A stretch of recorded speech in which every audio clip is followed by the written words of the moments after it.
اور شاہ ارام کے لشکر کا سردار نعمان اپنے آقا کے نزدیک معزز و مکرم شخص تھا، کیونکہ خداوند نے اس کے وسیلہ سے ارام کو فتح بخشی تھی۔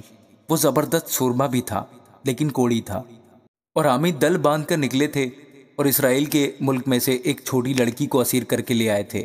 وہ نعمان کی بیوی کی خدمت کرتی تھی۔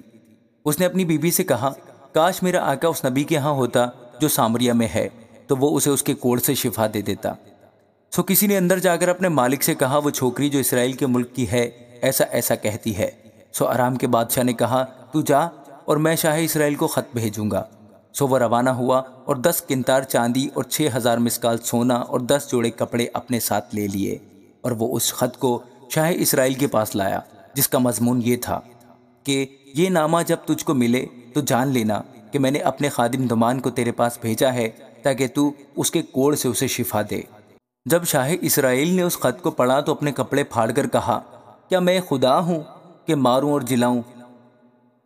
جو یہ شخص ایک آدمی کو میرے پاس بھیجتا ہے کہ اس کو کوڑ سے شفا دوں، سو اب ذرا غور کرو، دیکھو کہ وہ کس طرح مجھ سے جھگڑنے کا بہانہ ڈھونڈتا ہے۔ جب مرد خدا علیشا نے سنا کہ شاہ اسرائیل نے اپنے کپڑے پھاڑے تو بادشاہ کو کہلا بھیجا، تو نے اپنے کپڑے کیوں پھاڑے؟ اب اسے میرے پاس آنے دے اور وہ جان لے گا کہ اسرائیل میں ایک نبی ہے۔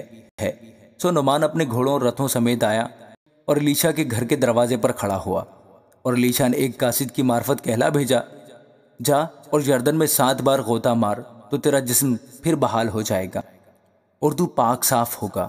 اور نعمان ناراض ہو کر چلا گیا اور کہنے لگا، مجھے گمان تھا کہ وہ نکل کر ضرور میرے پاس آئے گا اور کھڑا ہو کر خداوند اپنے خدا سے دعا کرے گا اور اس جگہ کے اوپر اپنا ہاتھ ادھر ادھر ہلا کر کوڑی کو شفا دے گا۔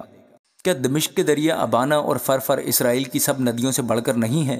کیا میں ان میں نہا کر پاک صاف نہیں ہو سکتا؟ سو وہ مڑا اور بڑے قہر میں چلا گیا۔ تب اس کے ملازم پاس آ کر اس سے یوں کہنے لگے، اے ہمارے باپ، اگر وہ نبی کوئی بڑا کام کرنے کا حکم تجھے دیتا تو کیا تو اسے نہ کرتا؟ بس جب وہ تجھ سے کہتا ہے کہ نہا لے اور پاک صاف ہو جا تو کتنا زیادہ اسے ماننا چاہیے۔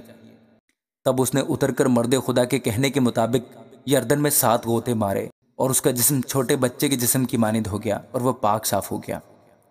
پھر وہ اپنے جلوں کے سب لوگوں سمیت مرد خدا کے پاس لوٹا اور اس کے سامنے کھڑا ہوا اور کہنے لگا، دیکھ اب میں نے جان لیا کہ اسرائیل کو چھوڑ کر اور کہیں روئے زمین پر کوئی خدا نہیں، اس لیے اب کرم فرما کر اپنے خادم کا ہدیہ قبول کر۔ لیکن اس نے جواب دیا، خداوند کی حیات کی قسم جس کے آگے میں کھڑا ہوں، میں کچھ نہیں لوں گا۔ اور اس نے اس سے بہت اصرار کیا کہ لے، پر اس نے انکار کیا۔ تب نعمان نے کہا، اچھا تو میں تیری منت کرتا ہوں کہ تیرے خادم کو 2 خچروں کا بوجھ مٹی دی جائے، کیونکہ تیرا خادم اب سے آگے کو خداوند کے سوا کسی غیر معبود کے حضور نہ تو سوختنی قربانی نہ ذبیحہ چڑھائے گا۔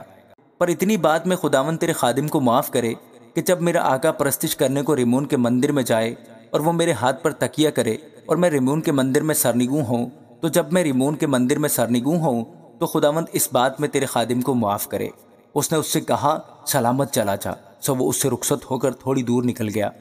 لیکن اس مرد خدا علیشا کے خادم جہازی نے سوچا کہ میرے آقا نے ارامی نعمان کو یوں ہی جانے دیا کہ جو کچھ وہ لایا تھا اس سے نہ لیا۔ سو خداوند کی حیات کی قسم میں اس کے پیچھے دوڑ جاؤں گا اور اس سے کچھ نہ کچھ لوں گا۔ سو جہازی نعمان کے پیچھے چلا۔ جب نعمان نے دیکھا کہ کوئی اس کے پیچھے دوڑا آ رہا ہے تو وہ اس سے ملنے کو رتھ پر سے اترا اور کہا، خیر تو ہے؟ اس نے کہا، سب خیر ہے۔ میرے مالک نے مجھے یہ کہنے کو بھیجا ہے کہ دیکھ، انبیاء زادوں میں سے ابھی 2 جوان افرائیم کے کوہستانی ملک سے میرے پاس آ گئے ہیں، سو ذرا 1 قنطار چاندی اور 2 جوڑے کپڑے ان کے لیے دے دے۔ نعمان نے کہا، خوشی سے 2 قنطار لے، اور وہ اس سے واجد ہوا، اور اس نے 2 قنطار چاندی 2 تھیلوں میں باندھی اور 2 جوڑے کپڑوں سمیت ان کو اپنے 2 نوکروں پر لادا، اور وہ اس کو لے کر اس کے آگے آگے چلے، اور اس نے ٹیلے پر پہنچ کر ان کے ہاتھ سے ان کو لے لیا اور گھر میں رکھ دیا اور ان مردوں کو رخصت کیا۔ سو وہ چلے گئے، لیکن آپ اندر جا کر اپنے آقا کے حضور کھڑا ہو گیا۔ علیشا نے اس سے کہا، جہازی تو کہاں سے آ رہا ہے؟ اس نے کہا، تیرا خادم تو کہیں نہیں گیا تھا۔ اس نے اس سے کہا، کیا میرا دل اس وقت تیرے ساتھ نہ تھا جب وہ شخص تجھ سے ملنے کو اپنے رتھ پر سے لوٹا؟ کیا روپے لینے اور پوشاک اور زیتون کے باغوں اور تاگستانوں اور بھیڑوں اور بیلوں اور غلاموں اور لونڈیوں کے لینے کا یہ وقت ہے؟ اس لیے نعمان کا کوڑ تجھے اور تیری نسل کو سدا لگا رہے گا۔ سو وہ برف سا سفید کوڑی ہو کر اس کے سامنے سے چلا گیا۔ آمین۔